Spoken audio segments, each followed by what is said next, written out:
Kalau ada masalah, dropnya cepat, stresnya cepat, depresinya cepat. Solusinya apa? Resiliensimu tingkatkan.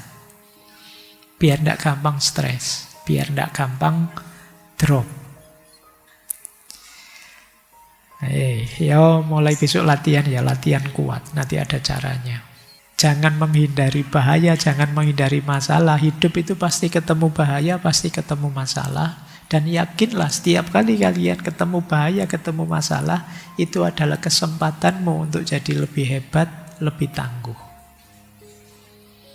Mungkin Tuhan mengarahkan ke situ dalam rangka biar kamu lebih hebat. Kalau hidupmu lancar terus, enak terus, ya daya resiliensimu mungkin tidak teruji, mungkin rendah. Oke.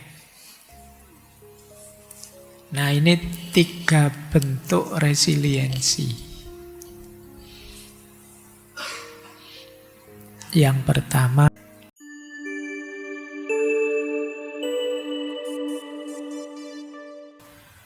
Assalamualaikum warahmatullahi wabarakatuh.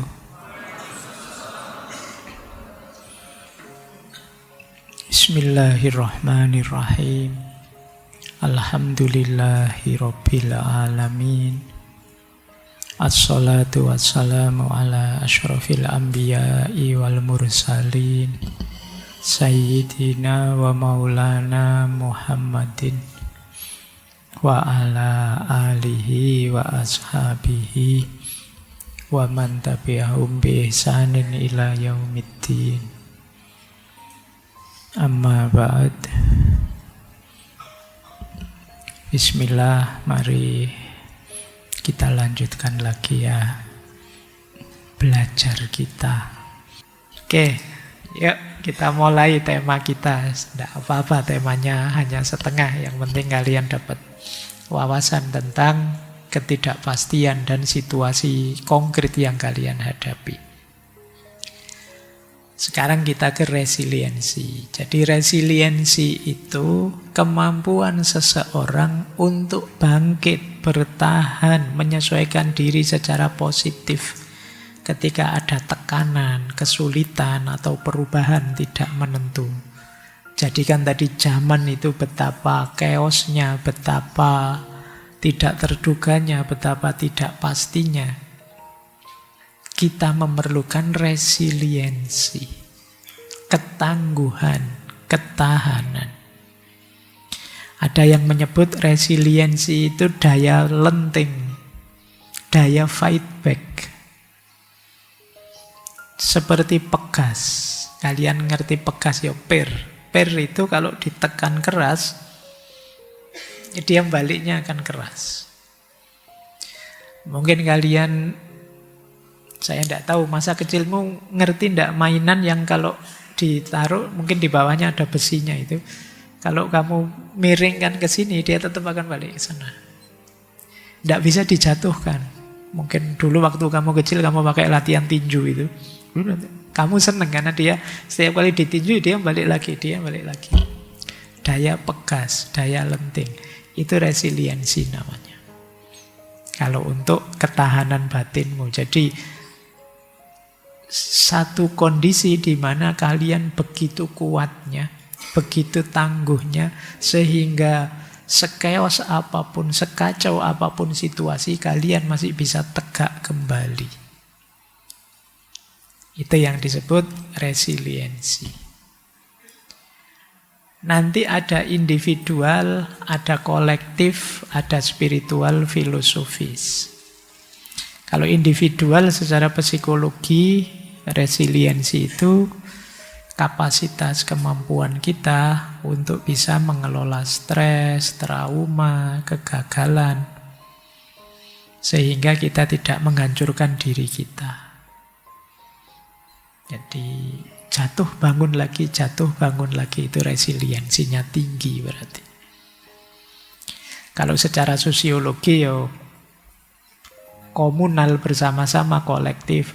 Ada bencana kita bisa bangkit lagi. Ada perubahan besar kita tetap bisa survive. Nah ini resiliensi sosial namanya. Kelaparan sih luar biasa, tapi tetap bisa survive lagi. Berarti resiliensinya hebat. Kalau yang spiritual, filosofis, biasanya daya jiwa untuk tetap tegar, tetap ikhlas. Sesulit apapun situasi hidup bisa menemukan makna di balik segala kepahitan hidup. Nah, ini spiritual namanya. Jadi resiliensi itu mungkin bisa kalian definisikan daya tahan diri, daya untuk bangkit, daya untuk melenting kembali menghadapi kesulitan-kesulitan hidup. Orang yang resiliensinya tinggi itu biasanya sulit ditaklukkan. Karena dia jatuh akan bangun lagi, jatuh akan bangun lagi. Generasi kalian, Gen Z, itu sering dituduh rapuh. Kalau ada masalah, dropnya cepat, stresnya cepat, depresinya cepat. Solusinya apa? Resiliensimu tingkatkan. Biar tidak gampang stres, biar tidak gampang drop. Ya mulai besok latihan ya, latihan kuat. Nanti ada caranya. Kata Alain de Botton, ini bulan lalu kita bahas tokoh ini ya.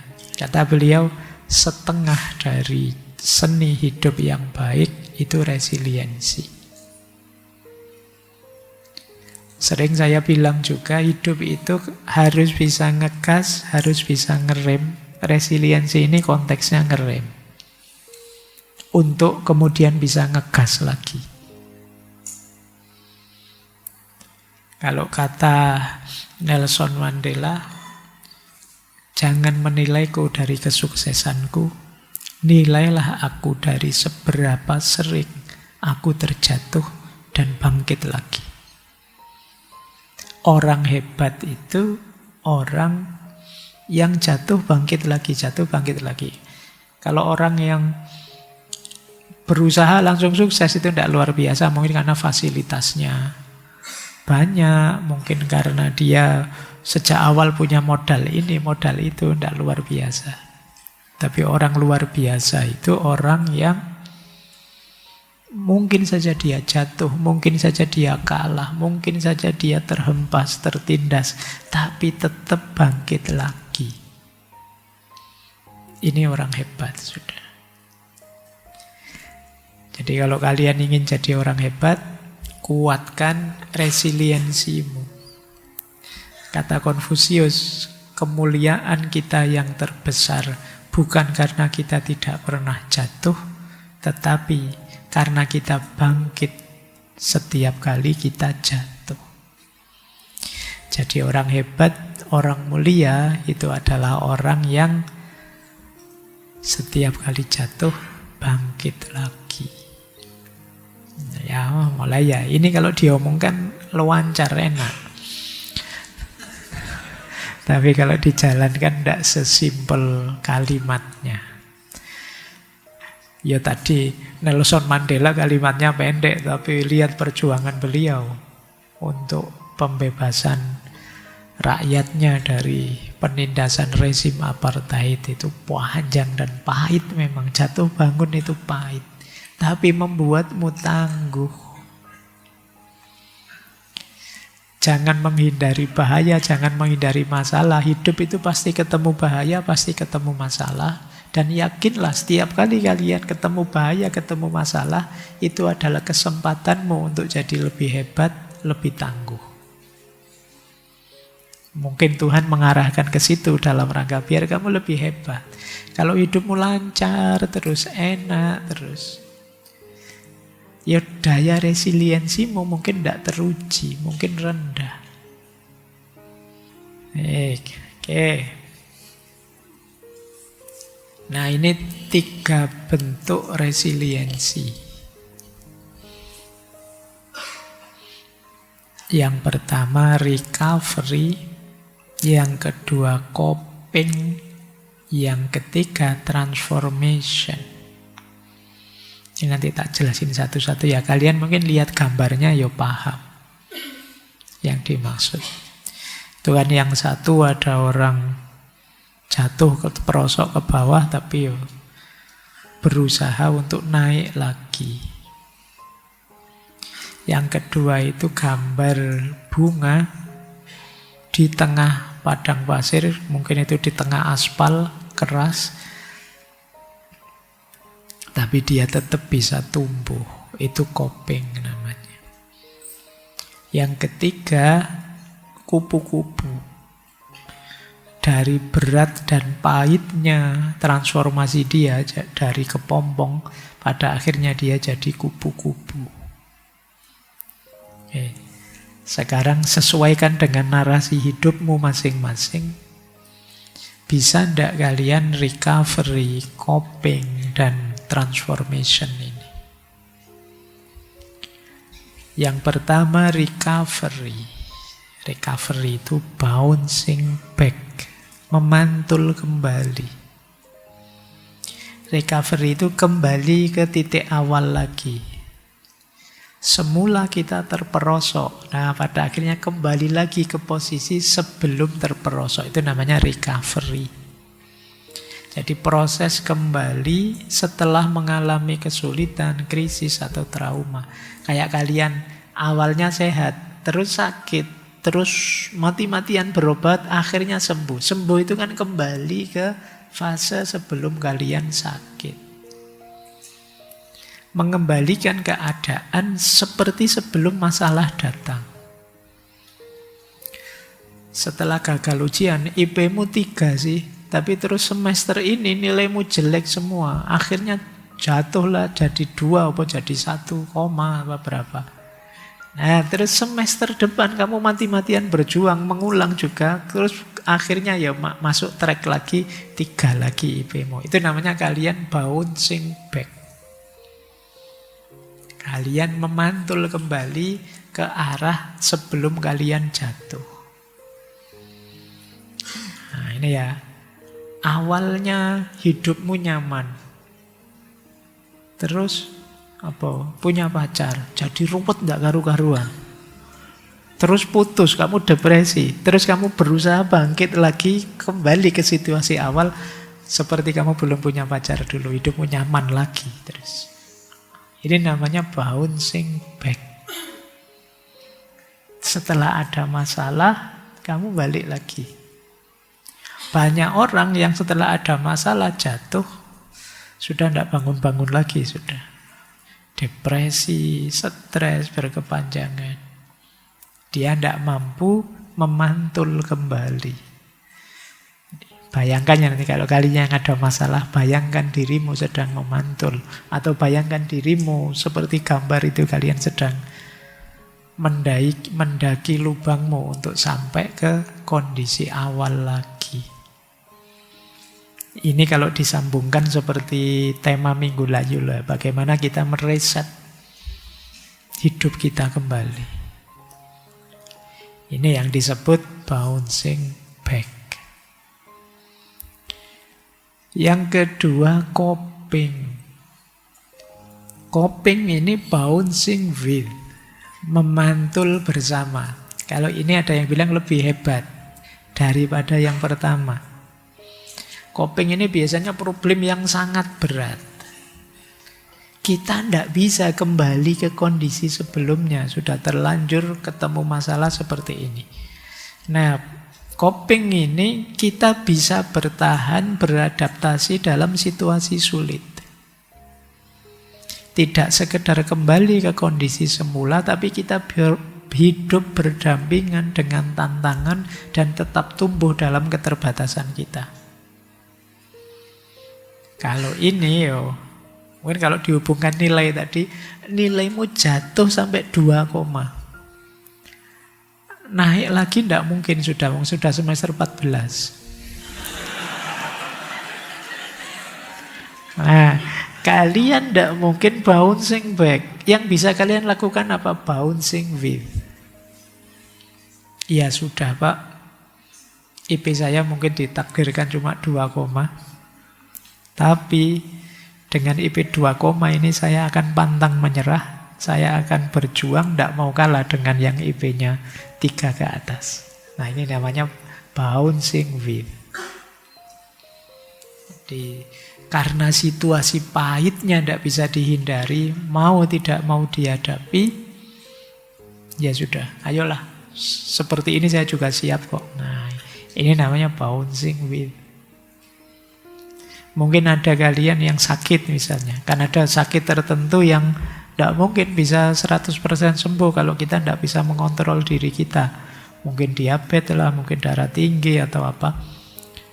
Nah, rumus resiliensinya coping ini. Baik, saya siap hidup bersama penyakit ini, mengontrol diri, latihan, memodifikasi hidup agar tetap nyaman meskipun punya penyakit ini. Ini namanya bouncing with. Mungkin kalian dulunya kaya, tiba-tiba miskin. Dan tidak mungkin kalian bisa balik segera ke kaya raya seperti dulu. Tapi bukan berarti kalian hidupmu gelap terus depresi. Tidak. Kalian masih bisa dengan rumus bouncing with ini. Ini kalau mungkin ada peribahasa itu di barat, istilahnya apa? Sleeping with the enemy. Tidur bareng musuh. Sebenarnya kalian tidak suka, tapi ya tidak apa-apa, mau gimana lagi. Jadi kalau kalian mikir hidupmu di dunia ini dengan segala ancaman gempa bumi, kiamat, dan macam-macam, itu kan ada yang bilang secara ekologis kita itu sleeping with the enemy. Tapi dengan kemampuan resiliensi ini, meskipun tidurnya bareng musuh, tetap kita bisa enak tidur, ya ngorok, ya seneng, tidak masalah. Ini namanya bouncing with. Jadi istilahnya memantul bersama. Kayak kalian kehilangan misalnya, kayak tadi loh, kehilangan pasanganmu misalnya. Itu kan beratnya luar biasa. Alternatifnya kan dua, kamu kembali lagi nyari lagi seperti yang awal, atau ya sudahlah, kamu terbiasa kok hidup dalam situasi patah hati, enak-enak saja, itu nyaman-nyaman saja, itu namanya bouncing with. Coba ya, nanti makanya tadi saya bilang, coba perhatikan hidupmu, kalian ingin ada di titik mana untuk resilient ini. Jadi bouncing kayak tadi ya, yang sebelumnya bouncing back atau bouncing with. Kalau ini ada yang bilang ini yang paling hebat. Namanya bouncing forward. Memantul maju, transformasi. Kalau ini tidak sekedar kuat menghadapi masalah, tapi juga justru masalah itu jadi titik pijak dia untuk berubah lebih baik. Ini namanya bouncing forward. Dengan menghadapi masalah, kita jadi lebih kuat, lebih bijak, lebih matang, lebih kritis. Ini namanya bouncing forward. Setelah sadar kayak tadi, setelah sadar nilaimu jatuh, misalnya, dan tidak bisa diperbaiki, ya kalian bisa menerima. Tapi dengan pijakan itu, sekarang kamu mereformasi dirimu besar-besaran. Kamu jadi anak tekun, kamu jadi anak yang lebih serius, kamu bertransformasi berarti. Bouncing forward. Memantul maju jadi lebih baik. Nah, coba perhatikan ya teman-teman, 3 bentuk resiliensi ini. Di sekitar kita ada banyak sekali masalah. Kalian bisa kalau sanggup menghapus masalah itu biar masalah di sekitarmu habis, terus kamu kembali nyaman hidupmu. Bouncing back. Atau tidak bisa Pak, daya saya terbatas, tapi minimal saya bisa bertahan dan tidak rusak. Meskipun di tengah padang pasir, saya masih bisa tumbuh, berbunga, dan indah. Ini bouncing with. Saya tidak tahu nanti tuntutanmu dituruti apa enggak. Tapi pastikan kamu tidak merusak dirimu sendiri. Pastikan kalian tetap bisa bouncing with, tetap bisa tumbuh berkembang indah. Apapun situasinya. Apalagi kalian bisa transformation. Dengan berpijak pada masalah itu, kalian jadi lebih hebat. Lebih bijaksana. Lebih berani. Lebih tangguh. Lebih luar biasa. Ini namanya transformation. Oke, baik. Itu ya, perkuat 3 aspek ini dalam hidup kalian. Hidupmu akan jauh lebih kuat, tidak lagi gampang burnout tadi, kelelahan atau depresi. Ya kalau tadi problematika narsis, burnout, depresi, ya paling tidak sisa narsisnya kan gampang. Narsis itu alamiah saja sih, orang pengen divalidasi, diakui orang biasa saja. Efeknya tidak terlalu berat dibandingkan yang burnout sama depresi tadi. Jadi kuncinya di daya resiliensimu. Baik, sekarang kita cek. Gimana sih caranya mengembangkan resiliensi? Saya mencatat setidaknya ada 8 cara untuk mengembangkan resiliensi. Yang pertama tentu saja apapun yang berhubungan dengan self-improvement, perbaikan diri, itu harus diawali dari self-awareness. Mengenali diri kita sendiri. Ya enggak mungkin lah kita bisa bertahan tanpa mengenali diri kita. Jadi diawali self-awareness. Emosi-emosi kita, pola pikir kita, kelemahan-kelebihan kita. Ayo kita kenali. Tanpa kita kenal diri kita, ya bagaimana kita bisa bertahan menghadapi situasi zaman yang tadi tidak pasti, chaos dan lain sebagainya. Jadi syarat pertama adalah membangun kesadaran diri, sadari. Saya tidak tahu dalam sehari-hari sejauh mana kalian hidup dengan sadar. Keputusan-keputusanmu hasil renungan yang matang, tidak sekedar ikut arus. Jadi sadari dirimu, sadari setiap keputusanmu. Dengan dasar mengenali emosi, pola berpikir, kelemahan dan kelebihanmu. Kalau sudah sadar, terus yang kedua mengelola pikiran. Ini uraian panjangnya boleh kembali ke sesi mindset dulu. Kita ada ngaji filsafat tema mindset. Misalnya gini, mengelola pikiran itu. Self-talk kita, mari ngambil self-talk yang positif, jangan yang negatif. Jadi self-talk positif itu apa? Pernyataan kita untuk diri kita sendiri. Aku sebenarnya bisa kok. Mungkin kemarin kurang tekun saja, besok aku akan lebih tekun. Ini lebih positif daripada kalian bilang, aku gagal, memang aku ini ndak cakep, aku ini ndak. Nah, ini self-talk negatif. Bikin self-talk positif. Kalian nembak ditolak, yo, biasa hidup itu ada diterima, ada ditolak. Sebenarnya dia ndak sadar saja sih nolak saya misalnya gitu. Dia ndak tahu istimewanya saya gitu. Istimewanya saya itu ditolak tapi tetap, wah gitu. Kayak, pokoknya kamu ngomong dengan dirimu yang positif saja. Seandainya ada kelemahan, bahasakan itu sebagai tantangan. Bukan kelemahan yang menjatuhkan kita. Terus reframe. Reframe itu ya kita ngasih frame baru. Kita berhadapan dengan masalah itu kita melihatnya bukan, wah ini menjatuhkan, ini enggak. Kita membacanya, ini peluang untuk saya tumbuh. Ini peluang untuk nambah pengalaman. Ini peluang untuk latihan berani. Ini peluang. Ini reframing namanya. Jadi ini berhubungan dengan mengelola pikiran.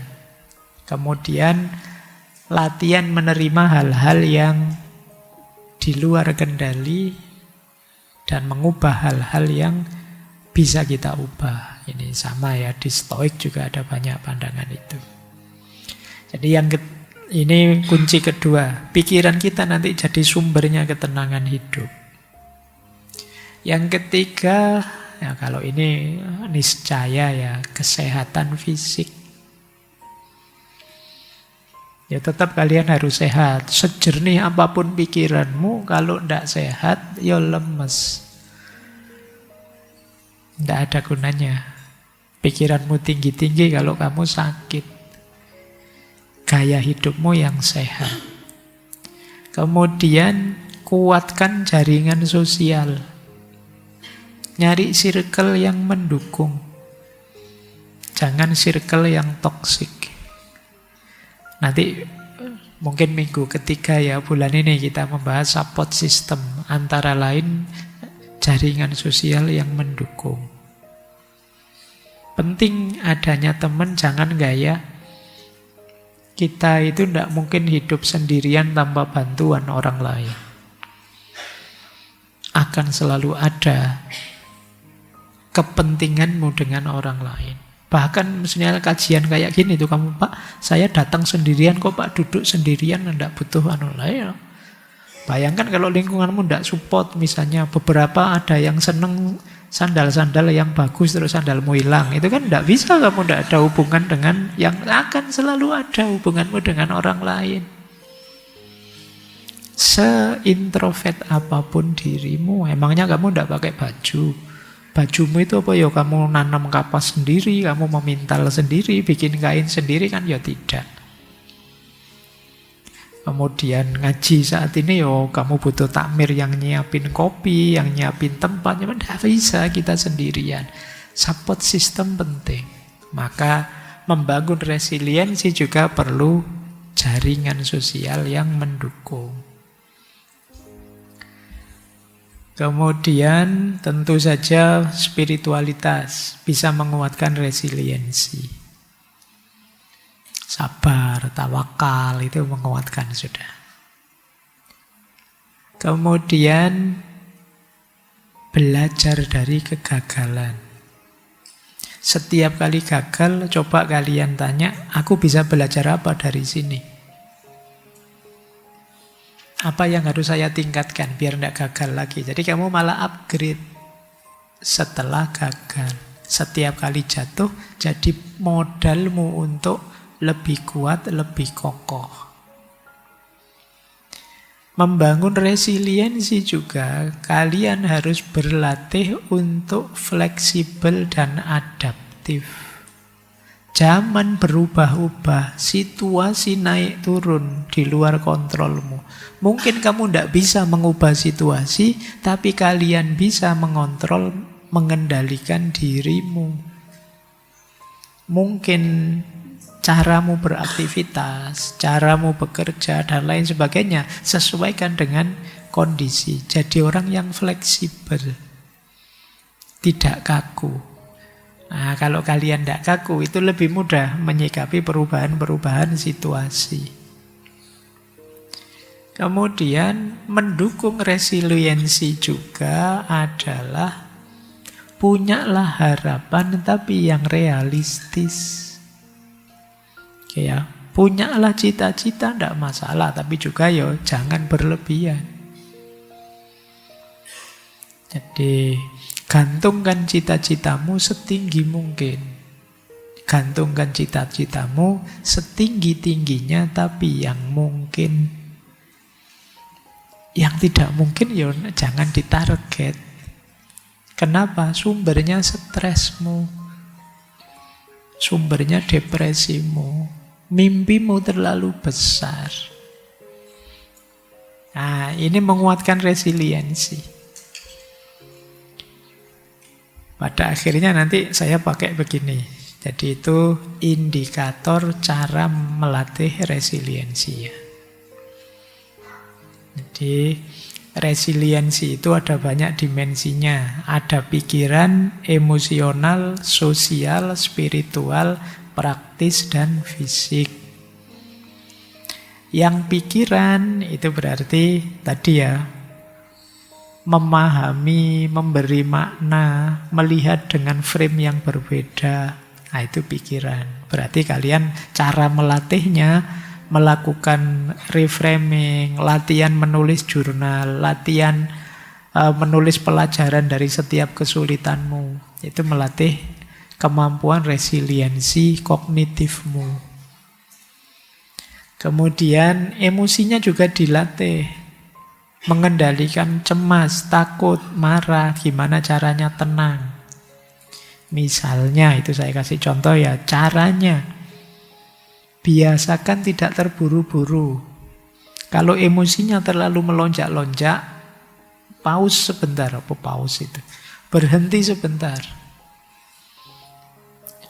Terlalu senang, atau terlalu sedih, atau terlalu marah, atau terlalu kecewa, itu kan sedalam itu yang kamu rasakan. Coba jangan memutuskan apa-apa dulu, berhenti dulu sebentar. Kalau mengikuti hadis itu kan, kalau kamu marah sedang berdiri, duduklah. Sedang duduk, berbaringlah. Itu maksudnya berhenti dulu. Jangan melakukan apa-apa, jangan memutuskan apa-apa. Ini dalam rangka mengendalikan emosi. Kemudian secara sosial, tadi ya nyari jaringan, nyari teman. Bangun relasi yang tulus, tidak sekedar formalitas. Cari komunitas yang memungkinkan kalian belajar empatik. Bukan komunitas yang hanya nyari seneng-seneng saja, kemampuan sosial skillmu tidak meningkat.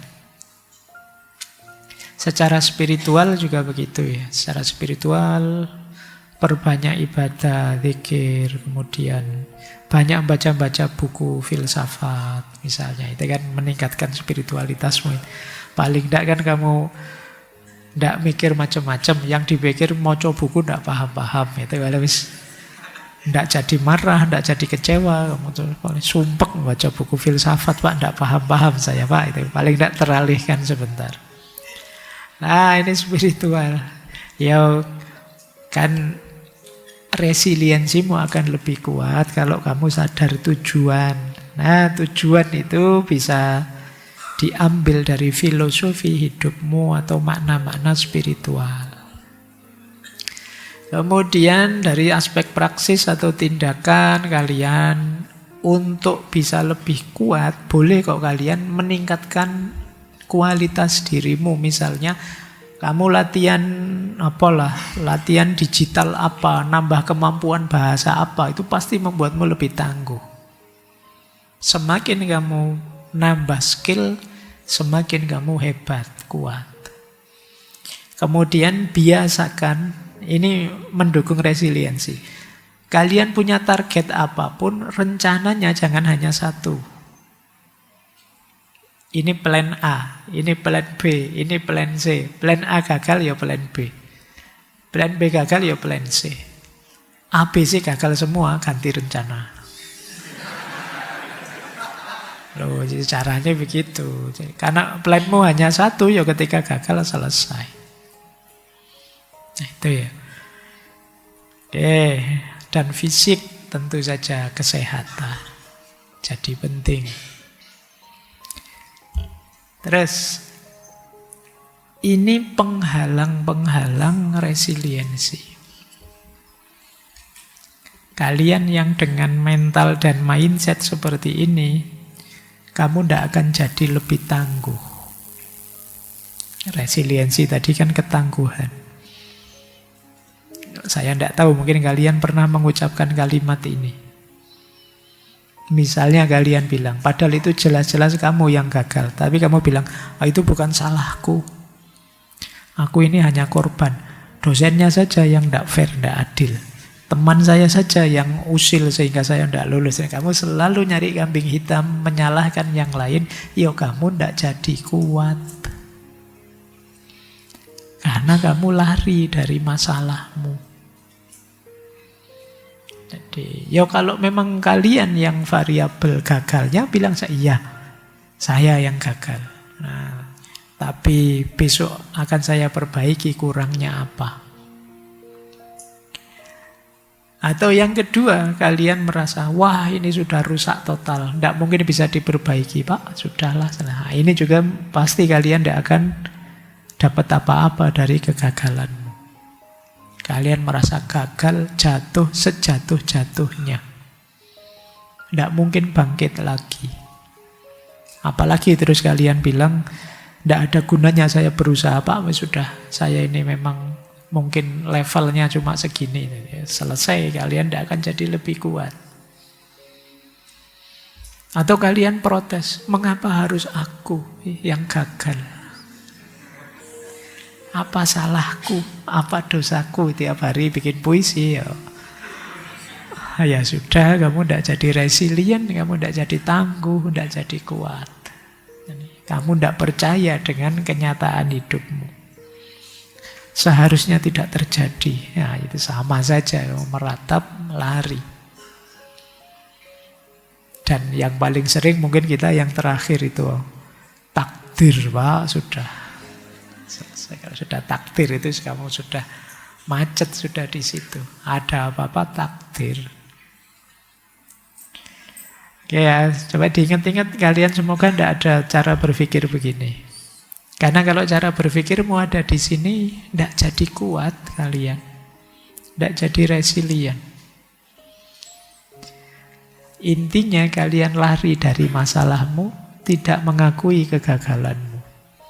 Ya sudah, pelajaran dari kegagalan tidak kalian dapat, padahal kenyataannya ya memang kamu gagal. Kalau ini sih konsepnya kalian paham ya. Meningkatkan resiliensi khas tasawuf. Resiliensi itu berarti kondisi jiwamu yang pantang menyerah untuk berikhtiar. Sabar, istiqomah mengikuti prosesnya. Warok, mampu menahan diri, mengendalikan diri. Qanaah, kalian siap menerima apapun pemberian Tuhan padamu. Jadi ketika jiwamu terbentuk dengan 4 karakter ini, bisa dipastikan daya resiliensimu tinggi. Kalian siap berikhtiar, sabar mengikuti proses jatuh bangunnya, senantiasa warok, mampu mengendalikan dirimu, mengendalikan batin pikiranmu. Ya kalau dalam konteks agama, tidak sampai terjatuh pada hal-hal yang dilarang. Kemaksiatan, dosa kecil maupun dosa besar. Dan qanaah. Qanaah itu jiwamu yang ridho dengan apapun jatah pemberiannya Allah. Nah, kalau kondisinya sudah seperti ini, jalankan itu, fungsikan itu untuk melakukan 3 hal. Kalau dalam tasawuf ya. Yang pertama, kita fungsikan untuk tawajud. Yang kedua untuk tajarrud. Dan yang ketiga untuk tazkiyatun nafas. Tawajud itu menemukan yang maha wujud. Sampai pada yang maha wujud, sampai pada Allah. Jadi daya resiliensi kita itu adalah jembatan untuk kita lebih dekat dengan Allah. Itu tawajud. Jatuh bangun lagi, jatuh bangun lagi. Motifnya apa? Biar lebih dekat dengan Allah. Ini dulu kita pernah belajar patah hati menurut Sufisme. Itu bagaimana setiap kali luka itu hakikatnya apa? Terbukanya diri terhadap cahayanya Allah. Kita itu lebih sering ingat Allah ketika jatuh dibandingkan ketika tegak. diakui saja. Kalau pas ada masalah kan kamu terus tiba-tiba jadi orang soleh dadakan. Ada puasa Senin Kemis, sholat tahajud kan jadi begitu. Bayangkan kalau tidak ada masalah. Jadi kadang-kadang masalah itu mengantarkanmu pada Allah. Itu yang disebut tawajud. Yang kedua tajarrud. Tajarrud itu, masalah itu menyadarkanmu untuk tajrid, melepaskan diri dari hal-hal duniawi. Tidak lagi melekat terhadap yang duniawi. Itu namanya tajarrud. Jadi kalau kemarin kamu serakah, kamu ambisius, begitu gagal kamu sadar ternyata seilusi itu dunia. Nah, terus kamu mulai bisa pelan-pelan melepaskan keterikatanmu. Itu fungsi tajarrud. Dan pada akhirnya bisa tazkiyah. Bersih dirimu. Kalau sudah tajarrud, tawajud, tentu saja bersih sudah. Jiwamu yang bersih. Jadi resiliensi secara spiritual bisa mengantarkanmu pada Tuhan, membebaskanmu dari keterikatan duniawi dan membersihkan jiwamu. Itulah kenapa resiliensi penting. Kalau di surat Al-Hadid ditegaskan likaila taksau alama fatakum wala tafrohu bima atakum, supaya engkau tidak bersedih hati terhadap apa yang luput dari kamu dan tidak terlalu gembira terhadap apa yang diberikan padamu. Biasa saja, jangan terlalu berlebihan. Nah, ini berarti orang yang kuat, daya resiliensinya tinggi. Wallahu la yuhibbu kulla mukhtalin fakhur. Dan Allah tidak mencintai setiap orang yang sombong lagi membanggakan dirinya. Ada satu peribahasa menarik dalam bahasa Arab ya. La tahzan ala ma fataka fa inna ma fataka lam yakun liyusibaka.